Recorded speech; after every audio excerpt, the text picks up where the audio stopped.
Rishikesh Advanced Pain Clinic, Noppimayam Surgery Duram. For appointments 9155556563. నమస్తే, welcome to iDream. It's me Anusha Kumal. ఇవాళ మన guest ప్రముఖ న్యాయవాది సాయి కృష్ణ ఆజాద్ గారు ఉన్నారు, వారితో మాట్లాడదాం. నమస్తే సార్. నమస్తే అమ్మా. సార్, నాకు కొంచెం విచిత్రంగా అనిపించింది. రాష్ట్రం అంతా జనాలందరూ అఘోరిని ఒకలాగా చూస్తుంటే మీరు మాత్రం ఇంకొక విధంగా తనకి సపోర్ట్ చేస్తూ వస్తున్నారు. అంటే లేటెస్ట్గా మీరు తనకి ప్రొటెక్షన్ కావాలని ఇవ్వడం, లెటర్ ఇవ్వడం కానీ, తనని అసలు మొదట నాకు తెలిసి మీరే అనుకుంటా తనని సపోర్ట్ చేస్తూ కొంత మాట్లాడిన వ్యక్తి కూడా. సో ఎలా చూడాలి సార్? అంటే ఆమె ప్రవర్తన కానీ ఇప్పుడు మీరు చెప్తున్న విధానంలో కూడా కొంచెం వింటూ ఉంటే నిజమేనేమో అనిపిస్తోంది. మీకు ఎందుకు ఆలోచన వచ్చింది? ఒకటండి, ఇప్పుడు నేనేమనంటే అఘోరి అన్న వల్ల నష్టం ఏం జరిగిందండి? ఏమి నష్టం జరగల. మొన్న ఒక ఘటన తీసేయండి, మొన్న అది దాంట్లో చాలా లోపాలు ఉన్నాయి, అది నేను చెప్తాను తర్వాత. ఆ వల్ల ఏం ఘటన, ఎవరికైనా నష్టం జరిగింది? ఇంకా మీ మీడియా వాళ్ళ ఛానళ్ళకి ఆమె ఒక రకంగా చెప్పాలంటే వరాల జల్లే. ఇప్పుడు ఆమె అసలు ఇప్పుడు 1 year బ్యాక్ నుంచి ఆమె చాలాసార్లు వచ్చారు ఇక్కడికి. 1 year బ్యాక్ కూడా రావడం జరిగింది. వచ్చినప్పుడు ఎవరైనా ఆమె ఇంటర్వ్యూ తీసుకున్నారు? అప్పుడు చెప్పండి.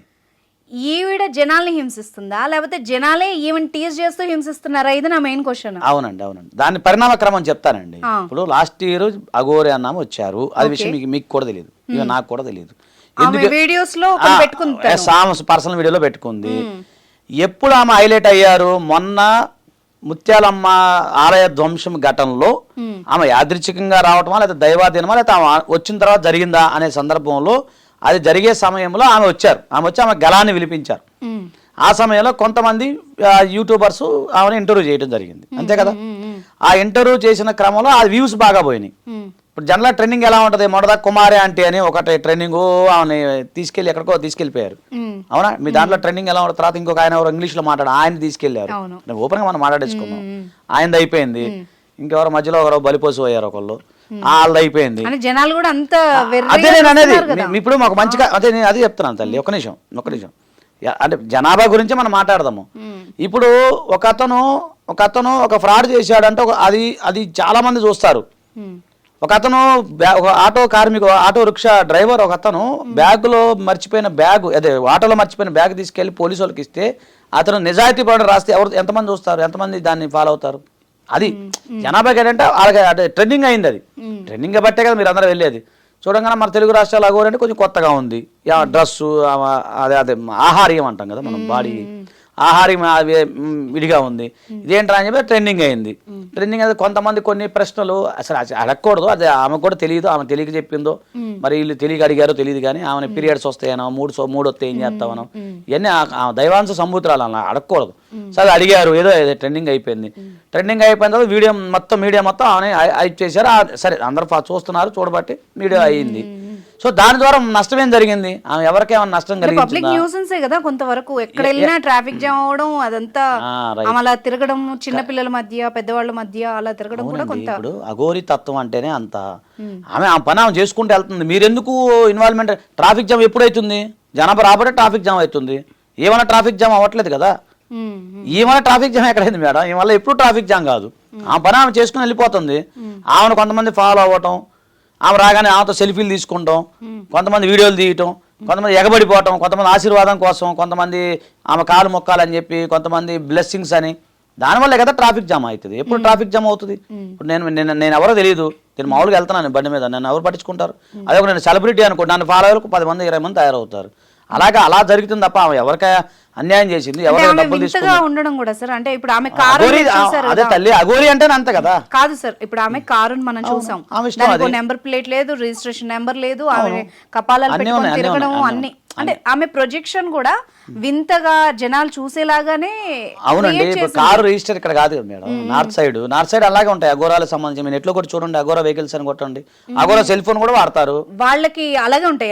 అలాగే ఉంటాయి అక్కడ నార్త్ సైడ్ అంతా ఉంటాయి. ఇప్పుడు ఎందుకంటే ఇప్పుడు సాయిబాబా మహారాష్ట్ర నుంచి మనకు సాయిబాబా షిరిడి సాయిబాబా సంబంధించిన కొన్ని వెహికల్స్ వస్తుంటాయి చూడండి, లోపల బాబా ఉండి వెహికల్ పెట్టుకుని వాళ్ళు సందాలు అడుగుతా ఉంటారు. అక్కడ అట్లా నార్త్ సైడ్ అన్ని అలాగే ఉంటాయి. అంటే నేను అన్నాను కాదు, దైవానికి సంబంధించిన అలాగే ఉంటాయి. మనకు అది మనం ఎంత అది అంతే. కాశీలో ఎవరన్నా గౌరవం పట్టించుకుంటారండి?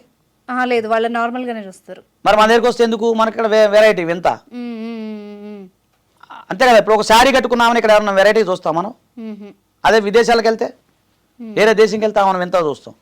లేదా ఒక అమెరికా వాళ్ళు నీగ్రో వాళ్ళు మన ఇంటి దగ్గరికి వస్తే మనం ఆ చుట్టుపక్కల అందరూ వింతగా చూస్తాం. ఇప్పుడు అమెరికా వైట్ పీపుల్ ఎవరు పట్టించుకుంటారు, ఇంగ్లాండ్లో వైట్ పీపుల్ ఎవరు పట్టించుకుంటారు. ఒక వైట్ పీపుల్ మన దేశానికి వచ్చారనుకోండి, అంటే మన ఏరియాకి, దేశం అంటే దగ్గర మన ఏరియాకి వచ్చారు, మనం ఎంతగా చూసారు వాళ్ళు తెల్లగా ఉన్నారు ఏంటి ఇదంతా.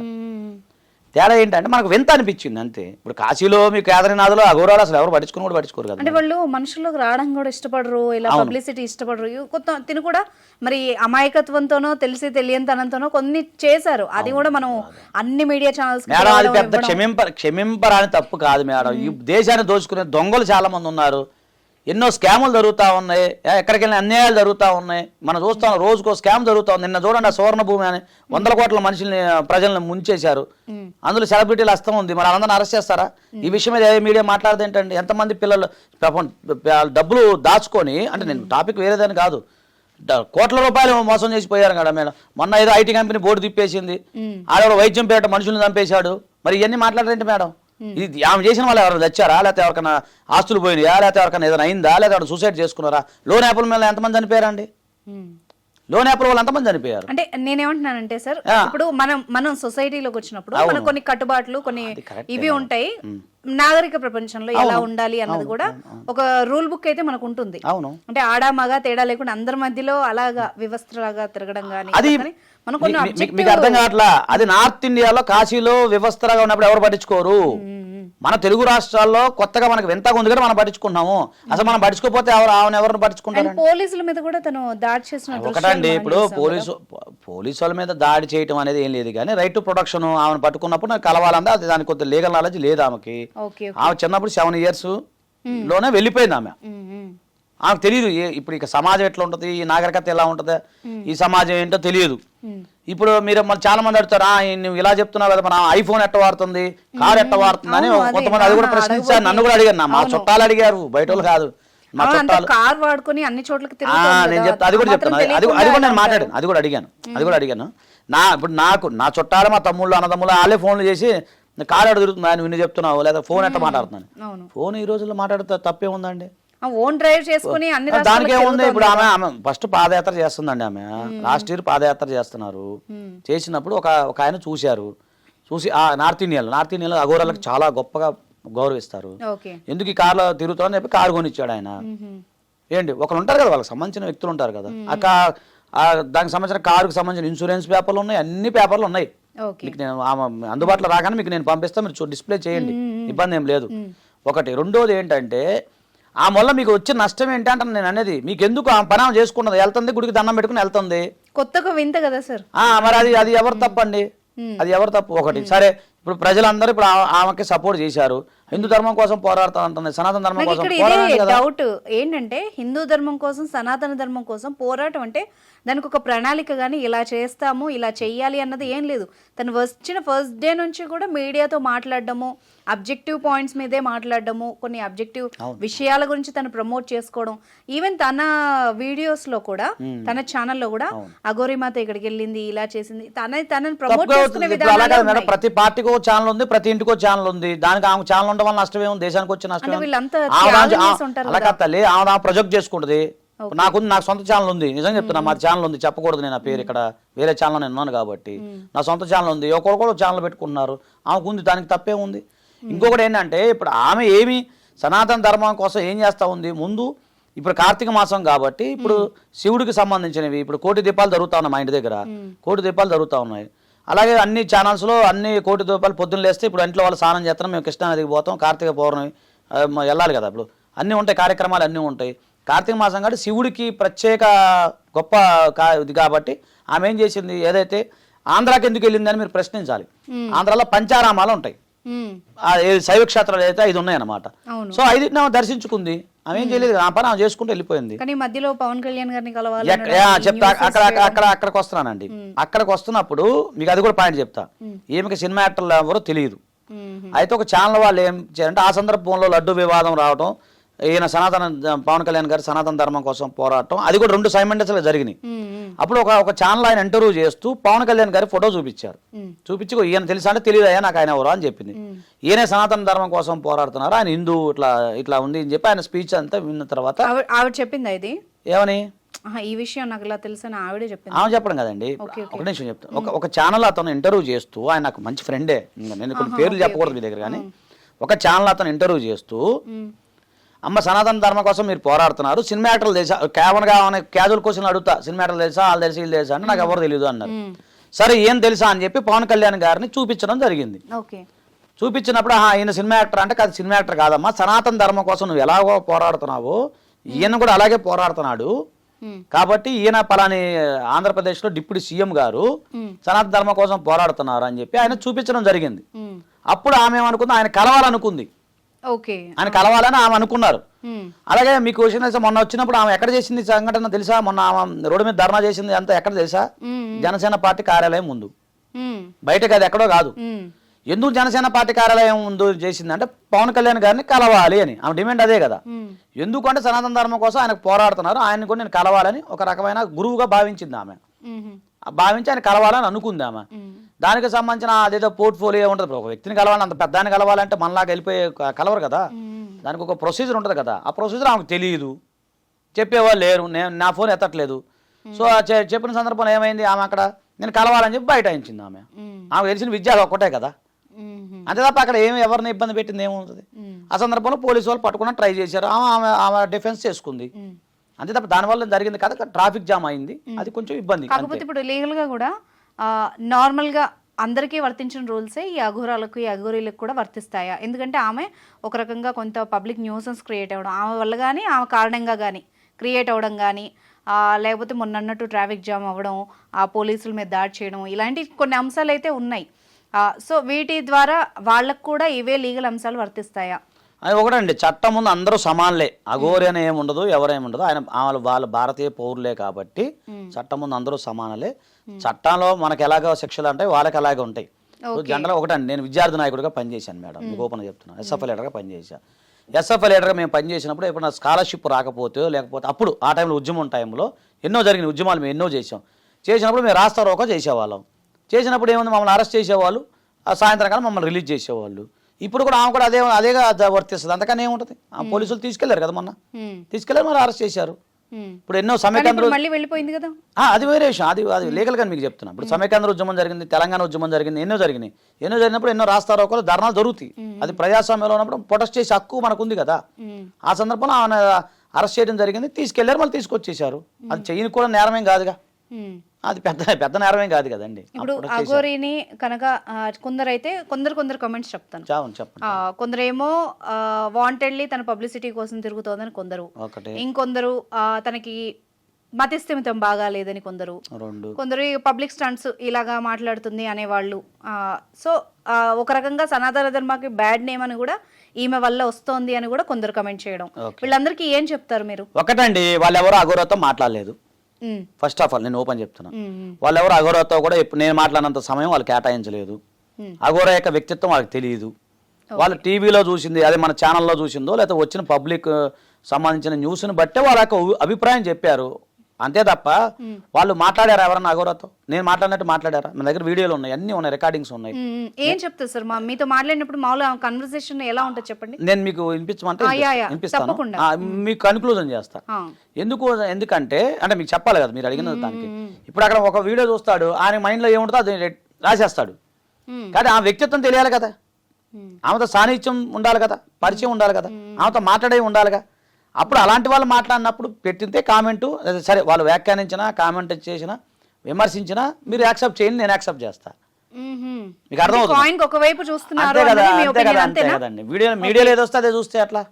ఇప్పుడు ఆమె ఏం చెప్పింది ఏనండి, మీరు ఇప్పుడు ఇందులో క్లియర్ ఉంటుంది, ఇందులో ఉంది కదా. ఆమె ఏం చెప్తుంది, అయ్యా నాకు మాట్లాడటం రాదు, నేను సాధన చెయ్యాలి, మాట్లాడటానికి సాధన చెయ్యాలి, నాకు ఇంకా తెలియదు, సామాజిక అంశాలు తెలియదు, సమాజంలో ఎలా ఉండాలో నాకు తెలియదు, ఏంటి నేను నేర్చుకుంటున్నాను, సాధన చేస్తున్నాను అని చెప్తా ఉంది. మార్చుకోవాలి అని కూడా తను అనుకుంటుంది కదా. నేను ఇప్పుడు మీకు వినిపిస్తాను, వీడియో ఉంది కదండి, నేను మీకు డైరెక్ట్ గా వినిపిస్తాను.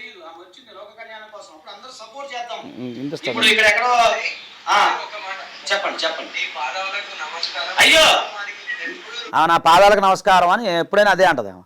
నేను అట్లాగా తల్లి అలా అనకూడదని నేను చెప్పాను. ఇప్పుడు చెప్తే మీరు పాదాలకు నమస్కారం పెద్దవాళ్ళు, నేను చాలా చిన్నపిల్లని. అవును అందరిని అలాగే భావిస్తా, తండ్రి లాంటి వాళ్ళు మీరు అని చెప్తుంది. అంటే అందరిని తన్ని అంటే తల్లి తండ్రి అని నన్ను తండ్రి అని పిలుస్తుంది ఎప్పుడు.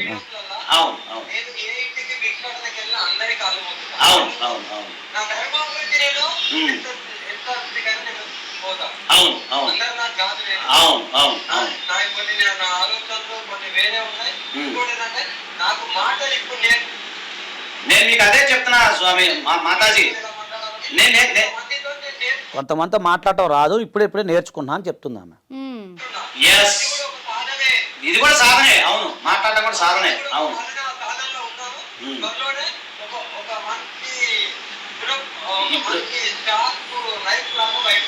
నేను అదే చెప్తున్నా, అదే మాతాజీ నేను ఏం చెప్తున్నానంటే, మీరు అక్కడ కామన్ గా ఒక మానవ మృగాలు ఉన్నాయి ఇక్కడ. మీరు ఇప్పుడు ఏంటంటే కేదార్నాథ్లో ఎన్నో మృగాలతో, జంతు మృగాలతో మీరు పోరాడారు, కానీ ఇక్కడ మానవ మృగాలు చాలా డేంజర్. ఇప్పుడు పులి సింహం అనుకోండి, మన కొరికి చంపేస్తే అంతతో అయిపోద్ది. కానీ మానవ మృగాలు అట్లా కాదు, కొంచెం కొంచెం మిమ్మల్ని వేధిస్తూ ఉంటారు మాటలతోటి, రకరకాల చేష్టలతోటి. చేయనివ్వండి, ఆయన చేయని. అదే ఫోన్ ఏదో వచ్చింది, ఇంకా కన్వర్సేషన్ చాలా ఉంది, 2 గంటలు మాట్లాడుకున్న తర్వాత. నా దగ్గర ఉన్న ఎవిడెన్స్ అయితే అదొక్కటే. చూశారు కదా, ఆమె ఏమంటున్నారంటే సాధన చేసి నేను మాట్లాడటం నేర్చుకొని ఈ లోక కళ్యాణం కోసం ఎలా మాట్లాడాలి, ఎలా పద్ధతిగా ఉండాలి అవి నేను తెలుసుకొని వస్తాను, చిన్న చిన్న లోపాలు జరిగినాయి, నన్ను క్షమించని మీ కాలు పట్టుకుంటా అంటుంది ఆమె. ఓకే ఓకే, తను మార్చుకోవాలన్న ఆలోచన అయితే తనకు వచ్చింది. అదే కదా మీరు చెప్పేది, అదే కదా. నేను అందరి కాలు మొక్కుతూ మీరు తండ్రి లాంటి మీరు నాకు చెప్పండి, మీరు చెప్పండి, నేను మాట్లాడతాను అంటుంది ఆమె. అది ఇప్పుడు మనం కామెంట్ చేసే వాళ్ళకి, ఇప్పుడు ఆమెతో మాట్లాడిన వాళ్ళు కాదు, ఆమెతో కలిసి ఉన్న వాళ్ళు కాదు, ఆమె చూసిన వాళ్ళు కూడా కాదు, అర్థమవుతుందమ్మా. కాబట్టి అది నేను అదే చెప్తున్నాను, ఆమెకి మాట్లాడటం రాదు, కొంచెం నేర్చుకుంటారండి. సమాజం ఇప్పుడే కదా బయటకు వచ్చింది, వాళ్ళు నేర్చుకోవాలి. అప్పుడే ఎంత చాలా ఉంది పోరాడేది.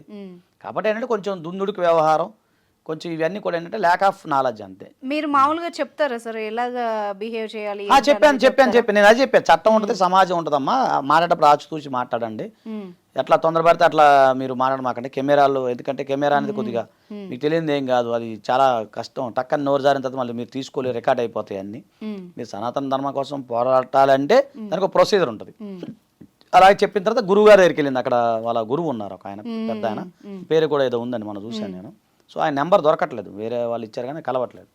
సో ఆయన దగ్గరికి వెళ్ళటం, ఆయన కూడా కొన్ని చెప్పారు, అట్లా కాదమ్మా, ఇట్లా తొందరపడ మాకు, మనం వెళ్దాం, అఘోరా అనేది కాదు, చాలా ఉన్నాయి, హిందూ సంఘాలు చాలా ఉన్నాయి, కలిసి మనం పోరాడదాము, చేద్దామని చెప్పేసి వాళ్ళు మాట్లాడుతూ ఉన్నారు.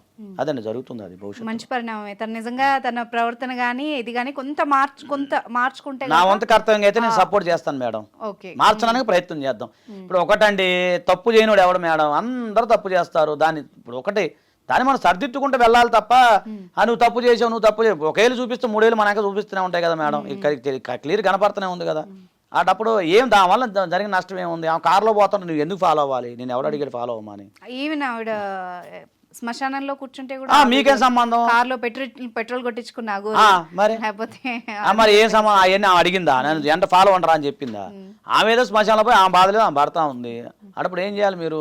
ఆమె చూసినట్టు వదిలేయాలి, కానీ అక్కడ పోయి ఆమెతో సెల్ఫీలు దిగడానికి ప్రయత్నం చేయటం, లేకపోతే ఆమెను ఫాలో అయ్యి వీడియోలు తీయటం, ఆమె ఎక్కడికి వెళ్ళినా దిగంగానే ఒకటి చేయటం, అది ఏది అనకూడదు. కానీ వేరే ప్రైవేటు కార్యక్రమాలకు వెళ్ళినా కూడా వీడియోలు ఎంట పడుతున్నాయని చెప్పి ఆమె మొత్తుకుంటా ఉంది. ఇక ఏం చెప్పాలండి మనుషులకి? అది మీరు అర్థం చేసుకోవాలి కదా. అందులో మహిళ అంటే అది తర్వాత ఎవరైనా కానీ ఇప్పుడైతే మహిళ కదా ఆమె. మరి ఎన్ని ప్రాబ్లమ్స్ ఉంటాయండి ఆమెకి. తిండి కాడ, వెళ్ళే కాడ, బయటకు వెళ్ళ ఎన్నో ప్రైవేట్ కార్యక్రమాలు ఉంటాయి, వాటికి కూడా కెమెరాలు తీసుకుని వెళ్ళిపోతే మరి అవి ఏం చేస్తారు? తను ఈ ప్రమాదాన్ని ఊహించలేదేమో అనిపిస్తోంది నాకు. తను ముందు పబ్లిసిటీ అనుకున్నప్పుడు అనుకోలేదు. ఆజాద్ గారు, మనం గతంలో ఒక 20 ఏళ్ల క్రితం, 30 ఏళ్ల క్రితం పిల్లలకి మంచి జరగడం కోసమో లేకపోతే వాళ్ళ పేరెంట్స్ మీద ఉన్న అభిమానంతోనో కొన్ని పాతకాలం పేర్లు పెట్టుకునేవాళ్ళు. మనం సినిమాల్లో కామెడీకి వాటిని పండిస్తూ ఉంటారు. సో ఈ జనరేషన్ వాళ్ళు ఎవరైనా, నాన్న నాకు ఈ పేరు ఎందుకు పెట్టావు, లేకపోతే నాకు ఈ పేరు నచ్చలేదు అనుకునేవాళ్ళు, నేమ్ చేంజ్ ఎట్లా చేసుకోవాలి, దాని ప్రొసీజర్ ఎలా ఉంటుంది, దానికి ఏమైనా రిస్ట్రిక్షన్స్ ఉంటాయా, ఏమైనా రూల్స్ ఉంటాయా, ఒకసారి చెప్తారా క్లియర్గా? తప్పకుండా అండి. నేమ్ చేంజ్ అనేది ప్రతి ఒక్కరు భారతదేశంలో పుట్టిన ప్రతి వ్యక్తి చేంజ్ చేసుకోవచ్చు. ఇప్పుడు ముఖ్యంగా ఏంటంటే మా దగ్గరికి వచ్చే వాళ్ళందరూ వస్తారు నేమ్ చేంజ్ సంబంధించి. ఎలాంటి వాళ్ళంటే పాత పేర్లు ఉంటాయి, ఇప్పుడు చెప్పకూడదు, చెప్పచ్చో లేదు కానీ ఎగ్జాంపుల్ ఉదాహరణకి ఒక పేరు చేసాం, పేరమ్మ, ఆమె పేరు పేరమ్మ, ఎల్లమ్మ, సందవ్వ, ఈ పేర్లు నేను చేసాను. చంద్రముఖి, మంగమ్మ, చంద్రముఖి పేరు కూడా మార్చాను నేను, మంగమ్మ. ఇటు వచ్చేసరికి వెంకయ్య, పుల్లయ్య, మల్లయ్య, అంటే అప్పట్లో ఈ ఫ్యాషన్ ఏమవుతుందంటే అండి, పూర్వం రోజుల్లో ఇంత టెక్నాలజీ లేదు, ఇంత సైన్స్ లేదు, మెడికేషన్ కూడా తక్కువ. 4-5 పిల్లలు పుడితే అందులో 1-2-3 చనిపోయి 1-2 బతికేవాళ్ళు ఆ రోజుల్లో. నేను చెప్పేది అప్పుడు ఏమైతే తాత పేరు పెట్టుకుంటే బతుకుతాడరా, ఆయన ఆయుష్ కలిసి వస్తుందని చెప్పి అట్లా కంటిన్యూ అయ్యాయి. ఇప్పుడు మా నాన్నగారు వాళ్ళు చూసుకున్న మా తాతల పేర్లే ఉంటాయి అందరి. తర్వాత ఏమైతే రానున్న జనరేషన్లో ఏమైందంటే అవే పేర్లు కంటిన్యూ అయిపోయినాయి. ఒక గొప్ప స్థాయిలో ఉన్న వ్యక్తుల పేర్లు కూడా చూశాను. ఒక అతని పేరు పెంటయ్య, అతను చాలా పెద్ద స్థాయికి వెళ్ళాడు. ఆయన పేరు చూస్తే పెంటయ్య అని ఉంది. ఇదేంద్రా అంటే అప్పుడు పొజిషన్ వేరు. అప్పుడు ఎటు తిరిగి ఒక మనిషి ఊరు దాటి వెళ్ళేవారు కదా, పక్క ఊరు వెళ్ళేవాడు మహా అయితే. అకౌంట్ వాడు బయటకు వచ్చి ఎవరైనా కానీ ఆ మహిళలైనా సరే పురుషులైనా బయటకు ఎక్కడో ఊళ్ళలో వచ్చి సిటీకి వచ్చి బతికి ఇక్కడ డెవలప్ అయ్యి అన్ని పేర్లు వచ్చేస్తున్నాయి. మీరు చెప్పకూడదు కానీ నా దగ్గర ఇన్స్టాగ్రామ్లో ఉన్న పేర్లు అన్నీ కదా దాదాపు 10% మంది నా దగ్గరికి వచ్చిన వాళ్ళు నేమ్ చేంజ్ కోసం. సినిమా యాక్టర్లో అంటే ఇప్పుడు వచ్చే సినిమా యాక్టర్లు ఎవరైతే ఉన్నారో దాంట్లో దాదాపు ఒక 5-6% నా దగ్గరికి వచ్చిన వాళ్ళు నేమ్ చేంజ్ చేసుకున్న వాళ్ళు, నేను నేమ్ చేంజ్ చేసిన వాళ్ళు. వాళ్ళకి అసలు పేరు వేరు ఉంటుంది, తెనానికి పేరు ఉంటుంది, తెర ముందు పేరు వేరు ఉంటుంది. ఇప్పుడు చాలా మంది ఉన్నారు కొత్త వెరైటీ పేర్లతో ఉంటారు కదా, అలా అసలు పేర్లు కావు అవన్నీ, పాత పేర్లు వేరు ఉంటాయి. అంటే ప్రొసీజర్ అన్నిట్లో చేంజ్ చేసుకోవాల్సి ఉంటుందా సార్, ఎలా ఉంటుంది? ఒకటండి, ఇప్పుడు నేమ్ చేంజ్ అనేది ఏదైతే ఉందో అది సర్టిఫికెట్లు అయితే నేమ్ చేంజ్ కాదు. మీరు మీ పేరు మీద అనుష కోమల అని ఉందనుకోండి, అనుష కోమలే ఉంటుంది సర్టిఫికెట్లో. ఓకే, మనం చదివిన ప్రతి చోట అలాగే ఉంటుంది. కానీ ఐడి ప్రూఫ్లు ఉంటాయి, Aadhaar card, voter ID card, pan card, ration card, అవి మార్చుకోవచ్చు. ఐడి ప్రూఫ్లు అంటే ఏంటి, మీనింగ్ ఏంటి, భారతదేశంలో పుడితే చాలా అవి మనకు వస్తాయి. కానీ చదువు అనేది ఎప్పుడు మీరు చదువుకుంటేనే సర్టిఫికెట్లు వస్తాయి కదా, లాజిక్ అర్థమవుతుంది. సో అందుకని ఏంటంటే డిఫరెంట్ చదువు. ఇప్పుడు మీరు డిగ్రీ ఎంబీఏ చేసి ఉండొచ్చు, ఇప్పుడు నేను లా చేశాను, ఇంకో డాక్టర్ చేస్తారు, ఇంకో ఎంబీబీఎస్ చేస్తారు, కానీ చదువు డిఫరెంట్ ఉంటుంది. కానీ ఆధార్ కార్డు నాకు ఒకలాగా ఉంటుంది, మీకు ఒకలాగా ఉంటుంది, ఆయనకు ఒకలాగా ఉంటుంది, ఇంకోకైనా ఈ దేశంలో పుట్టినందరూ ఒకలాగే ఉంటుంది, పాన్ కార్డు ఒకలాగే ఉంటుంది, చూడండి పాస్పోర్ట్ ఒకలాగే ఉంటుంది, ఎవరికి డిఫరెంట్లు ఉండవు. సో ఇలాగ ప్యారలల్గా ఉండేవి ఇవన్నీ ఒక రకంగా ఉన్నాయన్నీ కూడా మారుతాయి, నేమ్ చేంజ్ చేసుకోవచ్చు, ఇబ్బంది లేదు. అంటే నేను అనడం వాడుక పేరు మార్చుకోవచ్చా? ఎస్, గజిట్లో గవర్నమెంట్ ఆఫ్ ఇండియా గజిట్ ఏదైతే ఉందో దాంట్లో మన పేరు మార్చుకుంటాం. సో దానికి మార్చుకోవడానికి కొన్ని అర్హతలు ఉంటాయి, జస్ట్ కొన్ని సింపుల్. బై బర్త్ భారతీయ పౌరులే ఉండాలి వాళ్ళు, విదేశాలకు కుదరదు, విదేశీ వ్యవస్థలు కుదరదు ఒకటి. రెండోది వచ్చేసరికి 18 years నిండి ఉండాలి. అంటే మైనర్ కూడా చేంజ్ చేసుకోవచ్చు, కానీ మైనర్కి సొంత రైట్ ఉండదు, వాళ్ళ తల్లిదండ్రుల ద్వారా చేంజ్ చేస్తాం. వాళ్ళ తల్లిదండ్రులు డిక్లరేషన్ ఇస్తారు, నా కొడుకు లేదా కూతురు ఆమె పేరు ఎట్లా నుంచి ఎట్లా మార్చామని చెప్పేసి. మూడోది వచ్చేసరికి పోలీస్ కేసులో నమోదై ఉండకూడదు, అంటే క్రిమినల్ బ్యాక్గ్రౌండ్ ఉండకూడదు, మిస్యూజ్ చేసే అవకాశం, క్రిమినల్ బ్యాక్గ్రౌండ్ ఉండకూడదు. సో ఇవి ఉంటాయి అన్నమాట. ఇవి అయిన తర్వాత మనం జనరల్గా ఏమవుద్ది, ఇదైన తర్వాత మనం ఎంఆర్ఓ ఆఫీస్కి వెళ్ళిన తర్వాత ఎంఆర్ఓ గారు మనకు సర్టిఫికేట్ ఇస్తారు, సిటిజన్ సర్టిఫికేట్, ఈయన భారతీయ పౌరులు అని చెప్పి ఇవ్వాలి ఒకటి.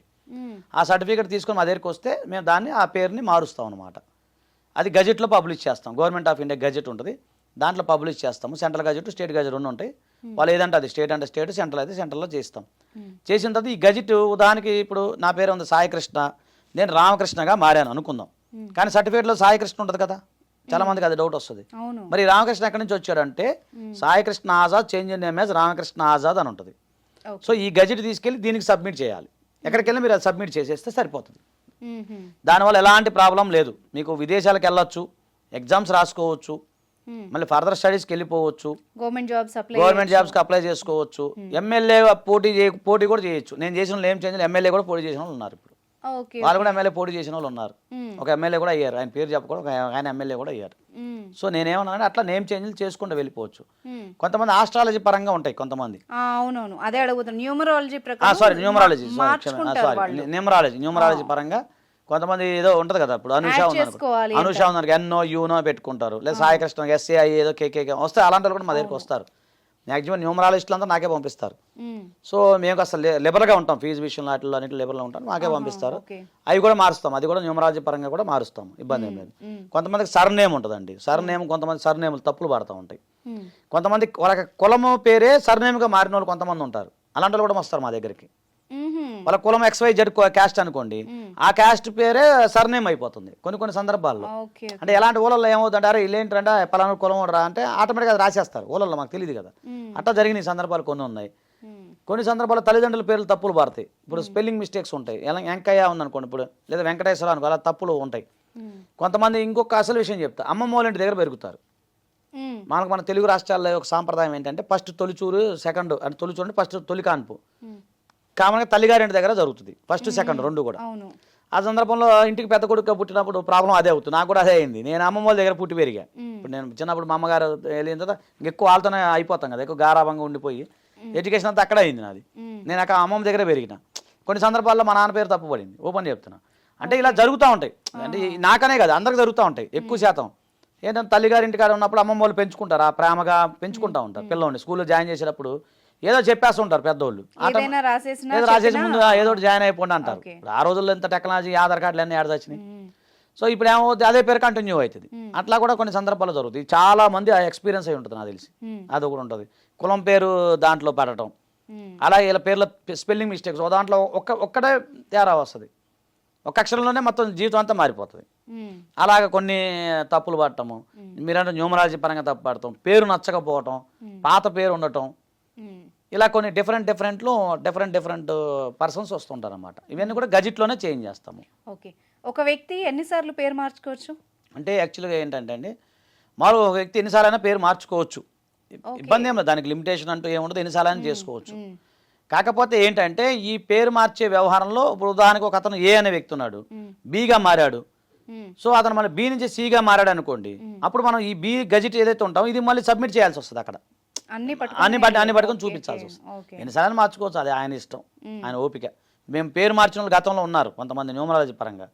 వాళ్ళ పేరు కలిసి రాకపోతే సార్ మళ్ళీ ఇంకో పేరు మార్చిందని మా దగ్గరకు వస్తుంటారు, తిరిగి వాళ్ళే వస్తుంటారు. అవి చేంజ్ చేసి పెడుతుంటాం మేము. కాకపోతే ఆధార్ కార్డులో చిన్న రిస్ట్రిక్షన్స్ ఏంటంటే 3 సార్లు కన్నా నేమ్ చేంజ్ చేయడానికి ఉండదు. అదొక పెద్ద ప్రాబ్లం ఉంటుంది, అది టెక్నికల్గా ప్రాబ్లం అవుతుంది. గజిట్లో మీరు ఎన్నిసార్లు చేంజ్ చేసుకోవచ్చు, కాకపోతే ఆధార్ కార్డులో 3 సార్లు కానీ ఉండదు. సో మూడోసారి దాటిందంటే స్టక్ అయిపోద్ది ఆధార్ కార్డు, అదొక టెక్నికల్ ప్రాబ్లం ఉంటుంది. కాబట్టి నేను ఆధార్ కార్డుని బేస్ చేసుకుని చెప్పాలంటే 3 సార్లు వరకు చేంజ్ చేసుకోవచ్చు. లేదు ఆధార్ కార్డుతో మాకు సంబంధం లేదు సార్ అంటే గజిట్ ఎన్నిసార్లు అని చేంజ్ చేసుకోవచ్చు. ఇంకోటి గజిట్ మీకు లిమిటేషన్ అంటే ఏముండదు. ఈరోజు గజిట్ చేసుకుని మీరు పెట్టుకున్నారు, అర్థమైందమ్మా, పెట్టుకున్న తర్వాత నేను ఇప్పుడు కాదు సార్ నేను 10 years గజిట్ వాడుకుంటానంటే వాడుకో, నీ ఇష్టం. టైం పీరియడ్ అంటే ఏముండదు. అలాగే ఇంకొకటి ఈ గజిట్ ఏదైతే ఉందో, ఇప్పుడు నేను సాయికృష్ణ ఆజాద్ నుంచి రామకృష్ణ ఆజాద్గా మారాను. నాకు నచ్చలేదు, నేను రామకృష్ణ ఆజాద్ అసలు వాడను, నాకు అవసరం లేదు, పక్కన పడేయచ్చు. అంతేగా నువ్వు గజిట్లో ఈ రామకృష్ణ ఆజాద్గా మారావు, కంపల్సరీ నువ్వు రామకృష్ణ ఆజాద్ ఉండాలని లేదు, రూల్ లేదు. నా ఇష్టమైతే వాడతాం, పని అయితే పక్కన పడేసుకుంటా, అట్లా అనమాట, అది లెక్క. సో ఇది లిమిటేషన్ అంటే ఏముండదు దీనికి. Right, thank you very much sir.